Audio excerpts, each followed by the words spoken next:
Hello aspirants, I welcome you all at परचम classes. आज के सेशन में देखिए, ये हमारी एमसीक्यू की क्लास नंबर 11th होगी, जिसके अंदर हम ईपीएफओ, जो अभी आपका एग्जाम आने ही वाला है, एम्प्लॉयमेंट प्रोविडेंट फंड ऑर्गेनाइजेशन, इसके जो previous year question economic section के आते हैं, हम उसकी डिस्कशन इस क्लास में करेंगे।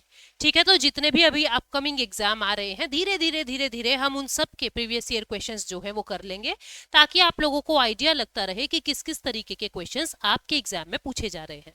ठीक है, तो जिसने भी ये फॉर्म भरा है, उन सब स्टूडेंट्स के लिए ये फायदेमंद होगी ही, साथ में उनके लिए भी होगी जिनको भविष्य में अभी और कॉम्पिटिटिव एग्जाम देने हैं। तो आगे बढ़ने से पहले एक जानकारी आप लोगों के लिए, हमारे जो परचम क्लासेस है उसने ईयर बुक 2023 पब्लिश की है, जिसके अंदर जनवरी 2022 से दिसंबर 2022 के सारे करंट अफेयर जो है वो कवर किए जा रहे हैं, चाहे वो किसी भी तरीके का हो। इंडेक्स है, रैंकिंग है, फिनेंस की न्यूज है, इकोनॉमी की न्यूज है, ठीक है, पॉलिटी की न्यूज है, हर तरीके की न्यूज जो है, कुछ अपॉइंटमेंट्स हैं, किसी की मृत्यु है, किसी का जन्म है, हर तरीके की चीजें जो है उस बुक के अंदर कवर की जा रही है। आप उस बुक की ई कॉपी यानी कि सॉफ्ट कॉपी और हार्ड कॉपी दोनों ही ले सकते हैं। सॉफ्ट कॉपी के लिए आपको परचम पे अपना ऑर्डर करना होगा, और हार्ड कॉपी के लिए आपको परचम पे अपना ऑर्डर प्लेस करना होगा। ठीक है, जैसे भी आप बुक चाहते हैं आप लोग ऑर्डर कर सकते हैं। आगे कुछ कोर्सेज हमारी ऐप पर चल रहे हैं। कौन कौन से?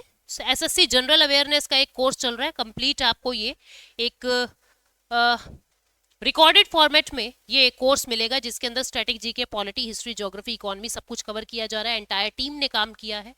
और एक जो है कोर्स, वो है एसएससी इकोनॉमी का कोर्स, जो मैं आप लोगों के लिए करवा रही हूँ, बिल्कुल जीरो से हाई लेवल तक की इकोनॉमी। जितनी भी अपडेशंस भी होंगी वो इसके अंदर ही ऐड होती रहेंगी। ठीक है, तो ये भी एक रिकॉर्डेड फॉर्मेट में आपको ये, मतलब जैसे ही आप लोग परचेज करेंगे सारा सिलेबस आपके हाथ में होगा। ठीक है, दोनों ही कोर्सेज पे 10% की छूट के लिए use code PAYL10 to get 10% extra off. तो अब देखते हैं आज का हमारा पहला क्वेश्चन क्या है।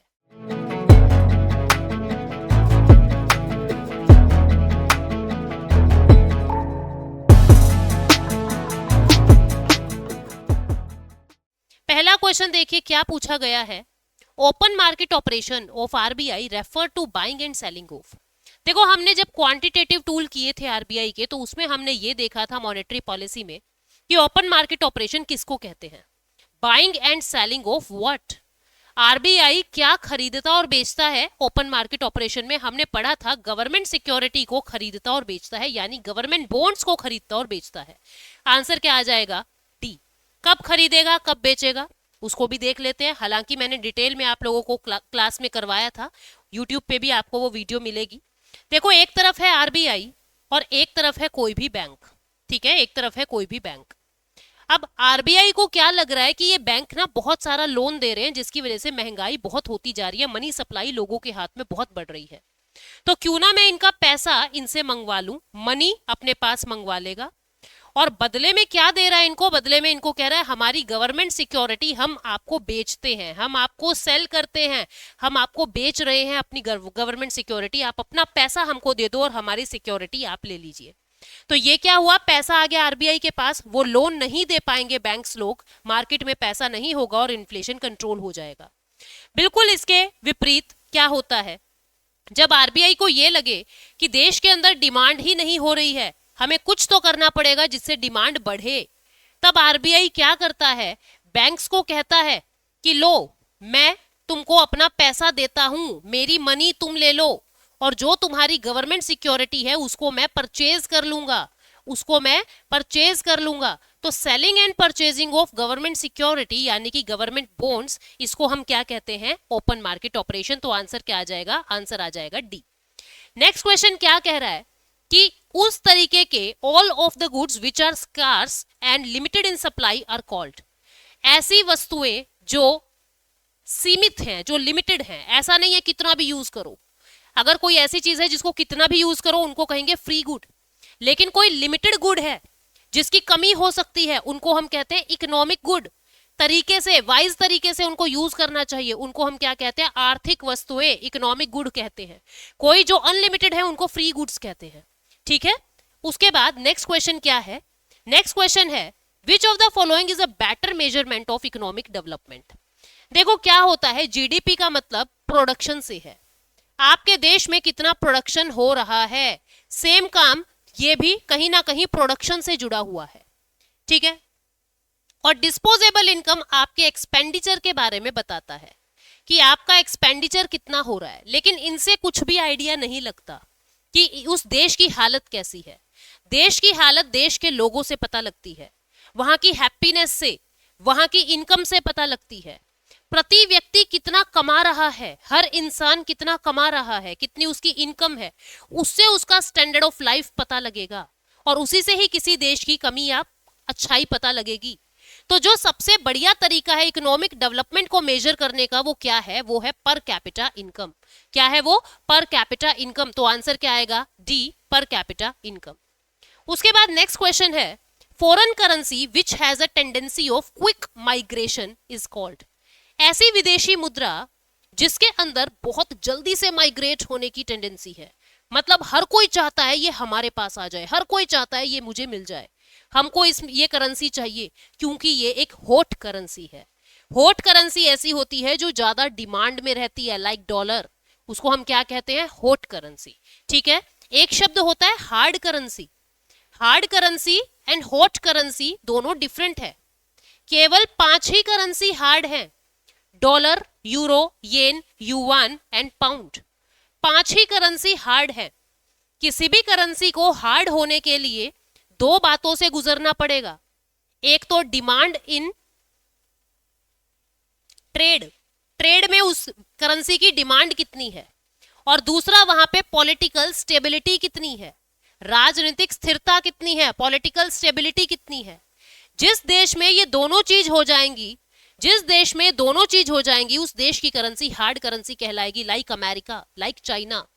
वहां की करेंसी डिमांड में भी है ट्रेड की, और वहां की करेंसी, वहां पे पॉलिटिकल स्टेबिलिटी भी है। लेकिन हॉट करेंसी क्या होती है? रूपी भी हॉट करेंसी हो सकता है जब वो एकदम से ट्रेंड में आ जाए, ठीक है, जब वो एकदम से ट्रेंड में आ जाए, जब उसकी डिमांड एकदम से बढ़ जाए, उसको हम हॉट करेंसी कहेंगे। कोई करेंसी जो हॉट है हमेशा हॉट रहे ये जरूरी नहीं है। तो कोई भी करेंसी जिसकी डिमांड बढ़ती जा रही है उसको हम हॉट करेंसी कहेंगे। आंसर क्या आएगा? डी, हॉट करेंसी, ठीक है, जिसमें क्विक माइग्रेशन की कैपेबिलिटी है। तो आंसर क्या आ गया इसका? डी, ठीक है। नेक्स्ट क्वेश्चन क्या कहता है उसको देखते हैं।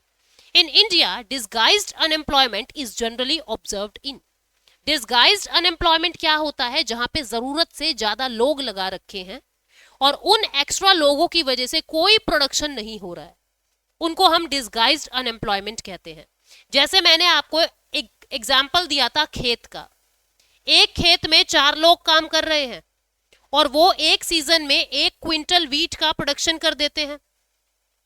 घर पे 2 लोग और बैठे हैं, किसी भी तरीके का एग्जाम निकल ही नहीं रहा है, उनको भी खेत पे बुला लिया कि भैया तुम भी खेत पे आ जाओ। टोटल हो गए 6 लोग। अब इन 2 लोगों के आने की वजह से कोई प्रभाव नहीं पड़ा। ये नहीं थे तो भी उतना ही प्रोडक्शन, ये आ गए तो भी उतना ही प्रोडक्शन।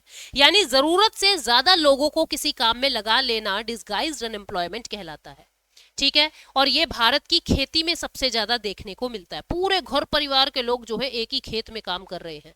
आंसर क्या आ जाएगा? Agriculture sector. नेक्स्ट क्वेश्चन क्या कहता है? The demand curve for a given good is.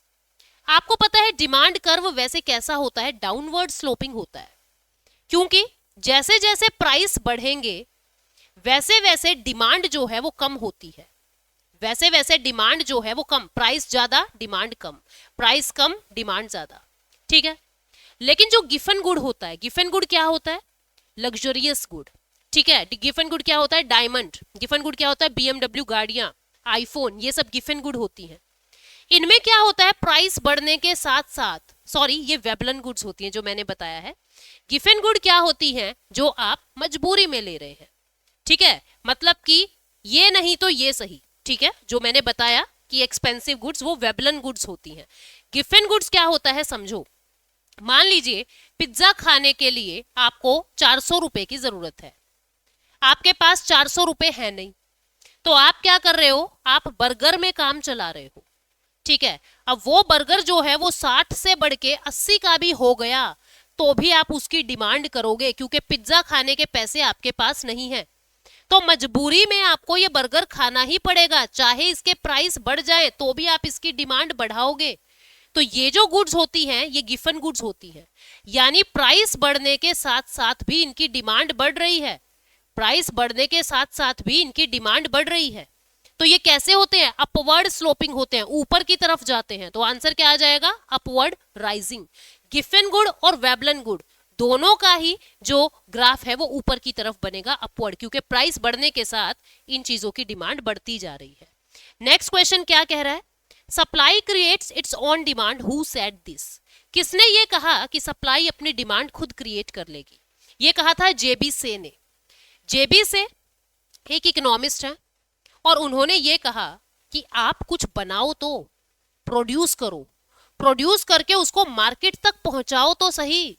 आप देखना कहीं ना कहीं से उसकी डिमांड उठेगी, कस्टमर आएगा उसको लेने। तो पहले आप सप्लाई दो, आपके पास माल होना चाहिए बेचने के लिए, फिर आपकी मार्केट चलेगी। तो supply creates its own demand, ये जेबी से ने कहा था। ठीक है, नेक्स्ट क्वेश्चन क्या है? एंजल लॉ क्या बताता है? ये मैंने पहले भी एमसीक्यू में ही डिस्कस किया है। एंजल लॉ क्या बताता है कि आपकी इनकम बढ़ने के साथ आप कितनी क्वांटिटी की डिमांड करेंगे। नॉर्मल गुड में इनकम बढ़ने के साथ आप डिमांड जो है वो बढ़ा दोगे, इंफीरियर गुड में इनकम बढ़ने के साथ आप डिमांड कम कर दोगे। तो इट डिपेंड्स ऑन गुड कि क्या आपकी इनकम हो रही है और क्या आप डिमांड कर रहे हो। तो एंजल कर्व क्या बताता है कि इनकम बढ़ने के साथ व्यक्ति कितनी डिमांड को कम ज्यादा कर रहा है। तो आंसर क्या आ जाएगा? डी। नेक्स्ट क्वेश्चन क्या है? कैपिटल आउटपुट रेशो क्या बताता है कि आपने आउटपुट निकालने के लिए कितना कैपिटल आपने इन्वेस्ट किया है। फॉर एग्जाम्पल, मुझे अगर प्रॉफिट चाहिए 1 CR का, तो इस 1 CR के प्रॉफिट को अर्न करने के लिए मैंने कैपिटल कितना इंड्यूस किया है मेरी कंपनी में, मैंने कैपिटल कितना लगाया है आउटपुट जनरेट करने के लिए। तो आंसर क्या आएगा? द रेशियो ऑफ, देख लेते हैं, it's the per unit cost of production, no, amount of capital invested per unit of output, this is correct. ठीक है, कि आप कितना कैपिटल इन्वेस्ट कर रहे हो और कितना यूनिट ऑफ आउटपुट आप निकाल रहे हैं। ठीक है, तो ये क्या हो गया? Capital to output ratio, answer will be B. Next question क्या कह रहा है? What does ECS in banking transaction stands for? ये होता है electronic clearing service. Electronic clearing service क्या होता है? आपने कोई चेक लगाया बैंक में, आप क्या कहते हो कि अभी तो ये क्लियरेंस में है, अभी तो ये क्लियर होगा, चेक अभी क्लियर होगा, मतलब आपकी डिटेल वेरीफाई होगी, उसके बाद आपके अकाउंट से पैसा डेबिट या क्रेडिट होगा। ठीक है, तो ECS का मतलब क्या होता है? Electronic clearing services. ठीक है, नेक्स्ट क्वेश्चन क्या कहता है? Which of the following is the classification of industries on the basis of raw material? देखो, हमने लास्ट सेशन में ये किया था कि स्मॉल स्केल इंडस्ट्री किसके बेस पे क्लासिफाई की जाती है? ये होती है इन्वेस्टमेंट के आधार पे। अगर आपने 1 करोड़ से ज्यादा का इन्वेस्टमेंट किया हुआ है तो वो हो गई मीडियम स्केल या लार्ज स्केल इंडस्ट्री। अगर आपने 1 करोड़ से कम का इन्वेस्टमेंट किया हुआ है तो वो होगी स्मॉल स्केल इंडस्ट्री। ठीक है, तो स्मॉल स्केल या लार्ज स्केल इंडस्ट्री किसके बेस पे है? रॉ मटेरियल के नहीं, इन्वेस्टमेंट के बेस पे है। उसके बाद primary and secondary industry. Primary and secondary industry में क्या होता है कि आप प्राइमरी गुड्स बना रहे हैं या सेकेंडरी गुड्स बना रहे हैं, आप प्राइमरी गुड्स बना रहे हैं या सेकेंडरी गुड्स बना रहे हैं, इस बिहाफ पे प्राइमरी और सेकेंडरी होता है। प्राइमरी गुड्स बना रहे हैं यानी कि आपका एग्रीकल्चर का काम है क्या, आपका डेयरी का काम है क्या, ये तो हो गया प्राइमरी। सेकेंडरी में क्या होता है? जो मैन्युफैक्चरिंग यूनिट्स होती हैं वो आपकी सेकेंडरी यूनिट का हिस्सा हो जाएंगी। ठीक है, फिर बेसिक एंड कंज्यूमर। आपने बेसिक गुड बनाया है या कंज्यूमर को फाइनल गुड दिया है, वो बेसिक और कंज्यूमर गुड के आधार पे होता है। लेकिन जो रॉ मटेरियल के आधार पे होता है, एग्रीकल्चर बेस्ड है, जैसे जूट इंडस्ट्री है, एग्रीकल्चर पर आधारित है, कॉटन इंडस्ट्री है, एग्रीकल्चर पर आधारित है, कॉटन की खेती होती है, जूट जो है खेतों से आ रहा है। ठीक है, अच्छा, कोई मतलब कमर्शियल क्रॉप्स हैं, ये सब क्या हो गई? Agriculture based. लेकिन मिनरल बेस्ड जैसे आयरन इंडस्ट्री है, ठीक है, जैसे एल्यूमिनियम इंडस्ट्री है, ये मिनरल बेस्ड इंडस्ट्रीज होती हैं। तो रॉ मटेरियल कौन सा है आपका, खेती वाला रॉ मटेरियल है या मिनरल्स वाला रॉ मटेरियल है? इस हिसाब से agro based and mineral based जो इंडस्ट्री है वो कैटेगराइज की जाती है। आंसर क्या आ जाएगा, D, agro based and mineral based. Next question है, who propounded the market law? किसने मार्केट लॉ दिया था? मैंने अभी अभी आपको बताया, जेबी से ने मार्केट लॉ दिया था। इसने यही कहा था मार्केट में काम होगा, बट मार्केट में काम करने के लिए पहले आपको प्रोड्यूस करना पड़ेगा, पहले आप माल बनाओ, बना के उसको मार्केट में लेके जाओ, और मार्केट में ले जाने के लिए, मार्केट में ले जाने के बाद आपको इनकम जनरेशन मिलेगी, जरूर मिलेगी। सप्लाई दोगे तो डिमांड भी आएगी। तो यही मार्केट लॉ था जो जेबी से ने दिया। ठीक है, उसके बाद next question, the practice of selling goods in a foreign country at a price below there domestic selling price is called. ये क्या कह रहा है?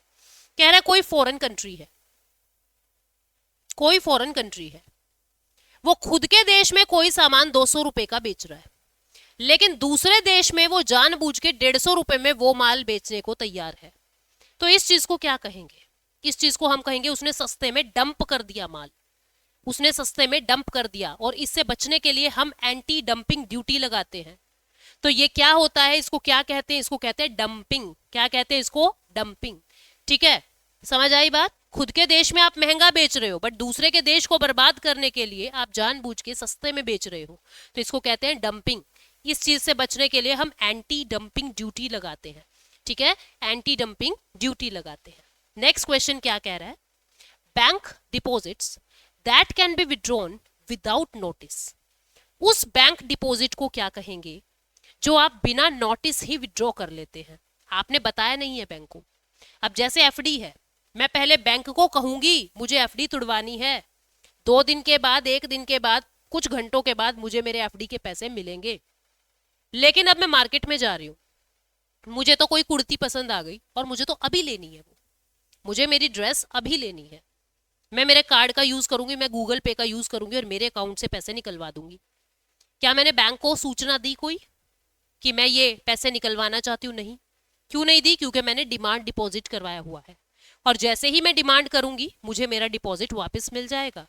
तो डिमांड डिपॉजिट कहते हैं इस चीज को। क्या कहते हैं? Demand deposit. तो बैंक डिपॉजिट जिसको आप विदाउट नोटिस विड्रॉ कर सकते हो, उसको हम डिमांड डिपॉजिट कहते हैं। नेक्स्ट क्वेश्चन क्या है, the new capital issue is placed in. जो नई नई प्रतियां, नई नई कैपिटल इशू होती है, वो कहाँ पे होती है? मतलब जो आईपीओज होते हैं आपके, इनिशियल पब्लिक ऑफर, वो कहाँ लॉन्च होते हैं? तो मैंने आपको बताया था 2 तरीके की मार्केट होती है, प्राइमरी एंड सेकेंडरी। जो आईपीओज हैं आपके, जो नई कैपिटल इशू होगी वो तो होगी प्राइमरी मार्केट में। अब वही चीज जो आप बेच रहे हो, मतलब कि प्राइमरी मार्केट से किसी एक इन्वेस्टर ने खरीद ली, अब इन्वेस्टर किसी और इन्वेस्टर को वो चीज बेच रहा है, तो ये काम कहाँ होगा? ये काम सेकेंडरी मार्केट में होगा। कहाँ होगा? सेकेंडरी मार्केट में होगा। तो जो नई कैपिटल इशू हुई है वो कहाँ हुई है? वो प्राइमरी मार्केट में इशू हुई है। कहाँ हुई? प्राइमरी मार्केट में इशू हुई। ठीक है, तो आंसर क्या आ जाएगा? Primary market. नेक्स्ट क्वेश्चन क्या कहता है, if the tax rate increases with the higher level of income. जैसे जैसे आपकी इनकम बढ़ रही है वैसे वैसे आपका टैक्स रेट बढ़ रहा है। भाई 5 लाख तक मैंने कमाए 1 साल में, मुझे कोई टैक्स नहीं देना। मैंने 10 लाख तक कमाए 1 साल में, मुझे 10% टैक्स देना है। मैंने 10 से 20 लाख कमाए 1 साल में, मुझे 15% टैक्स देना है। जैसे जैसे मेरी इनकम बढ़ रही है वैसे वैसे मेरा टैक्स बढ़ रहा है। इसको हम क्या कहते हैं? इसको हम कहते हैं प्रोग्रेसिव टैक्सेशन। प्रोग्रेसिव टैक्सेशन, क्योंकि यहाँ पे अमीरों को परेशान किया जा रहा है, गरीबों से तो टैक्स लिया ही नहीं जा रहा। भाई तेरी इनकम नहीं है, तू रख तेरा टैक्स तेरे पास, हमको नहीं चाहिए। मतलब प्रोग्रेसिव थिंकिंग है, गरीबों को परेशान नहीं करना। तो इसको क्या कहते हैं? Progressive tax. Option number B, progressive tax. ठीक है, नेक्स्ट क्वेश्चन क्या कहता है, capital formation in an economy depends upon. Capital formation किस चीज पे डिपेंड करता है? कैपिटल फॉर्मेशन जो है वो इकोनॉमी में टोटल इनकम पर, टोटल डिमांड पर, टोटल सेविंग्स पर, टोटल प्रोडक्शन पर। आपने कितना कैपिटल फॉर्म किया है, ये चीज आपकी डिपेंड करेगी टोटल प्रोडक्शन पर, कि आपका प्रोडक्शन कितना हो रहा है, उसके हिसाब से आपकी कैपिटल जनरेट होगी। ठीक है, तो कैपिटल फॉर्मेशन आंसर क्या आ जाएगा, total production, answer number D. ठीक है, नेक्स्ट क्वेश्चन क्या है, इंडस्ट्रियल एग्जिट पॉलिसी का क्या मतलब है। इंडस्ट्री एग्जिट लेना चाहती है, यानी इंडस्ट्री क्लोज होना चाहती है। इंडस्ट्री क्या होना चाहती है, इंडस्ट्री क्लोज होना चाहती है। ठीक है, तो इंडस्ट्रियल एग्जिट पॉलिसी का मतलब क्या होता है, ये 1991 के आसपास से लगभग स्टार्ट हुआ है इंडस्ट्रियल एग्जिट पॉलिसी, कि allowing business units to close down, आप किसी बिजनेस यूनिट को अलाउ कर रहे हैं कि तू क्लोज हो सकता है। अगर तुम्हें घाटा लग रहा है, अगर तुम्हारा काम अच्छा नहीं लग रहा है, काम अच्छा नहीं चल रहा है, तो आप अपनी इंडस्ट्री को, आप अपने बिजनेस को बंद भी कर सकते हैं। तो allowing business unit to close down, इसको इंडस्ट्रियल एग्जिट पॉलिसी कहते हैं। ठीक है, उसके बाद नेक्स्ट क्वेश्चन क्या कहता है, if the price of tea falls, चाय के दाम अगर कम हो रहे हैं तो कॉफी की डिमांड पे क्या असर पड़ेगा। अब आप ये देखो, जो चाय है और जो कॉफी है, ये कैसे गुड्स हैं, ये सब्सटीट्यूटिव गुड्स हैं। कैसे गुड्स हैं, ये सब्सटीट्यूटिव गुड्स हैं, एक दूसरे के सब्सटीट्यूट है, सब्सटीट्यूटिव गुड्स है। अगर चाय के प्राइसेस कम हो रहे हैं तो क्या होगा, चाय के प्राइसेस कम हो रहे हैं तो कॉफी की डिमांड कम हो जाएगी। क्यों, क्योंकि जिन टेबल्स पे कॉफी रखी होती थी अब वहां भी चाय के कप मिलेंगे, क्योंकि दोनों में कैफीन है, दोनों ही एक नशा है, दोनों ही सेम प्रोडक्ट है, एक दूसरे के सब्सटीट्यूट है, एक नहीं तो दूसरा सही। यानी कि अगर चाय सस्ती हो गई तो कॉफी पीने वाले लोग भी चाय की तरफ दौड़ेंगे, कॉफी की डिमांड कम हो जाएगी। ठीक है, the demand of coffee will decrease. ठीक है, answer will be D, because ये सब्सटीट्यूटिव गुड्स है। नेक्स्ट क्वेश्चन है, sea water, fresh air etcetera are regarded in economics as. Sea water है, समुद्र का पानी है, मैंने ले लिया अगर एक बाल्टी तो तुम्हारे लिए कम बच गया क्या वो। फ्रेश एयर है, मैंने ज्यादा सांस ले लिया, मैंने प्राणायाम ज्यादा कर लिया, मैंने ज्यादा सांस ले लिया, तुम्हारे लिए कम हवा बची क्या, नहीं ना। एनवायरमेंट में हवा तो उतनी ही है। ठीक, कोई कंपटीशन थोड़ा ना है ये कि उसने समुद्र का पानी ले लिया मेरे लिए तो कम बच गया, उसने हवा ज्यादा सूंघ ली मेरे लिए तो कम बच गई। अरे ऐसे थोड़ा ना होता है। ठीक है, क्योंकि ये फ्री गुड्स है, ये फ्री गुड्स है, यहाँ पे अपॉर्चुनिटी कॉस्ट जीरो है, किसी एक के ज्यादा लेने से दूसरे को कम नहीं बचेगा, कंपटीशन नहीं है यहाँ, अपॉर्चुनिटी कॉस्ट जीरो है। ये क्या है, ये फ्री गुड है। तो आंसर क्या आ जाएगा, फ्री गुड्स। गिवन गुड्स कौन से हैं, अभी जो बर्गर और पिज्जा वाला एग्जांपल दिया। इंफीरियर गुड्स कौन से होते हैं, इनकम बढ़ने पर आप उनकी डिमांड को कम कर रहे हैं। अब हमें लक्स नहीं चाहिए, अब हमको तो पियर्स चाहिए, यानी कि जो मजबूरी में आपने लक्स की साबुन खरीदी थी, ठीक है, अब आप उसकी जगह पियर्स ले आए। इनकम बढ़ने पे आपने लक्स की डिमांड को कम कर दिया, तो लक्स क्या हो गई, एक इंफीरियर गुड हो गई। अब मेरी नौकरी लग गई है, अब मैं डालडा घी नहीं खाऊंगी, मैं देसी घी खाऊंगी, तो डालडा घी की डिमांड मैंने कम कर दी इनकम बढ़ने के साथ, तो डालडा घी एक इंफीरियर गुड हो गया। ठीक है, नॉर्मल गुड क्या होते हैं, जो इनकम बढ़ने पे जिनकी डिमांड हम बढ़ाते हैं उनको नॉर्मल गुड्स कहते हैं। अब मैं देसी घी खा रही हूँ, देसी घी की डिमांड बढ़ाई जैसे ही मेरी इनकम बढ़ी। ठीक है, क्लियर हुआ। तो desi ghee is a normal good, Dalda ghee is a inferior good. Clear, तो आंसर क्या आ जाएगा इसका, free good. Sea water, fresh air. ठीक, नेक्स्ट क्वेश्चन क्या कहता है, the concept that under a system of free enterprise it is consumer, मतलब कि एक फ्री एंटरप्राइज के अंदर उस कंसेप्ट को क्या कहते हैं जहां पे कंज्यूमर जो ये डिसाइड करता है कि गुड्स एंड सर्विसेज क्या प्रोड्यूस होनी चाहिए और कितनी क्वांटिटी की प्रोड्यूस होनी चाहिए। मतलब कंज्यूमर से पूछा जा रहा है कि भाई तू बता क्या गुड्स एंड सर्विसेज प्रोड्यूस करे और कितनी प्रोड्यूस करे, तो उसको, उस कंसेप्ट को क्या कहते हैं। मतलब कंज्यूमर सॉवरन है, कंज्यूमर आजाद है, कंज्यूमर को किसी से नहीं पूछना, खुद डिसीजन लेना है, तो उसको हम क्या कहते हैं, उसको हम कंज्यूमर सॉवरेनिटी कहते हैं, कि ये उपभोक्ता की संप्रभुता है, उपभोक्ता अपने हिसाब से बताएगा, तो कंज्यूमर सॉवरेनिटी। नेक्स्ट क्वेश्चन क्या है, according to modern thinking the law of diminishing return applies to. ये लॉ ऑफ डिमिनिशिंग रिटर्न होता क्या है, पहले ये समझ लो। ठीक है, जैसे मान लीजिए आपने क्या किया, एक खेत है, एक खेत है, ठीक है, एक फील्ड है, एक एग्रीकल्चरल लैंड है, इस लैंड में एक इंसान काम कर रहा है, उसने इतनी जमीन पे काम किया। ठीक है, आपने एक व्यक्ति और जोड़ दिया, उसने इतनी जमीन पे काम कर दिया, मतलब दोनों ने मिलके इतनी जमीन पे काम कर दिया। आपने एक व्यक्ति और जोड़ दिया, तीनों ने मिलके पूरे खेत पे काम कर दिया। अब आपने एक व्यक्ति और जोड़ दिया, वो क्या करेगा? कुछ नहीं करेगा, वो जीरो काम करेगा, काम हो चुका भाई। अब आपने एक व्यक्ति और जोड़ दिया, अब वो क्या करेगा? वो इनके करे कराए काम को खराब करेगा, वो इनके करे कराए काम को खराब करेगा। मतलब जो रिटर्न आ रहा था उससे अब कम रिटर्न चला जाएगा, डिमिनिश हो जाएगा। अगर आप लेबर को बिना बात बढ़ाई जा रहे हो, बढ़ाए जा रहे हो, बढ़ाए जा रहे हो, तो जितना काम होना था उससे भी कम होगा। ठीक है, तो जो ये लॉ ऑफ डिमिनिशिंग रिटर्न है वो कहाँ पे अप्लाई होता है? खेती में, इंडस्ट्री में, माइनिंग में, हर जगह। जितनों की जरूरत है उससे ज्यादा को अगर घुसाओगे तो पहले की तुलना में कम रिटर्न मिलने लग जाएगा। ठीक है, तो answer in field of all production, हर तरीके की फील्ड में, हर तरीके की प्रोडक्शन फील्ड में ऐसा होता है। ठीक है, नेक्स्ट क्वेश्चन क्या कह रहा है? इन इकोनॉमी प्रोडक्शन का मतलब क्या होता है?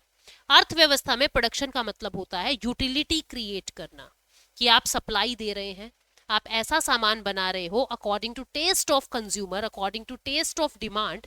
कैसी डिमांड उठाई जा रही है, क्या कंज्यूमर चाहता है, और उसके हिसाब से आपको ऐसा प्रोडक्ट बनाना है जिससे सोसाइटी में यूटिलिटी क्रिएट हो। तो क्रिएटिंग यूटिलिटी जो है उसका मतलब है प्रोडक्शन। ठीक है, प्रोडक्शन का मतलब ही है संतुष्टि उत्पन्न करना, यूटिलिटी को क्रिएट करना। नेक्स्ट क्वेश्चन क्या कह रहा है? when a large number of investors in a country transfer investment elsewhere because of disturbed economic condition। आपके देश में इकोनॉमिक कंडीशन मान लीजिए खराब हो गई, अब आप क्या कर रहे हैं? जो कैपिटल आपने आपके देश में लगाया था आप यहां से उठा के कहीं और लेके जा रहे हैं। आपने यूक्रेन में कैपिटल जनरेट किया था, ठीक है, यूक्रेन में इकोनॉमिक, पॉलिटिकल, ज्योग्राफिकल, हिस्टोरिकल हर तरीके की कंडीशन खराब हो रही है। अब आप क्या कर रहे हैं? अपनी इंडस्ट्री वहां से उठा के कहीं और लेके जा रहे हैं। तो इस चीज को क्या कहते हैं? इस चीज को कहते हैं flight of capital. Capital flight पकड़ के कहीं और चली गई, फ्लाइट ऑफ कैपिटल। ठीक है, यानी कैपिटल उड़ गई, फ्लाइट ऑफ कैपिटल। आंसर क्या आ जाएगा? डी। ठीक है, आंसर क्या आ गया? डी। अब जो लास्ट क्वेश्चन है ये आपको बताना है, इसका आंसर आप करोगे, मैंने बहुत डिटेल में आपको बताया था। Inflation occurs when aggregate supply is. Inflation कब होगा? जब डिमांड ज्यादा होगी सप्लाई कम, ये है क्या? जब डिमांड कम सप्लाई ज्यादा, ये है क्या? जब डिमांड बराबर सप्लाई, ये है क्या? आपको बताना है ऑप्शन क्या आएगा। कमेंट सेक्शन में मैं इंतजार करूंगी आप लोगों के ऑप्शन का। आई होप आपको इन सीरीज से मजा मिल रहा है, अच्छा लग रहा है, नॉलेज मिल रही है, क्वेश्चन कैसे पूछे जा रहे हैं वो भी पता लग रहा है। ईपीएफओ के अंदर इस तरीके के क्वेश्चन पूछे गए थे जो मैंने आप लोगों के साथ डिस्कस किए। So thank you so much, मिलते हैं नेक्स्ट सीरीज में।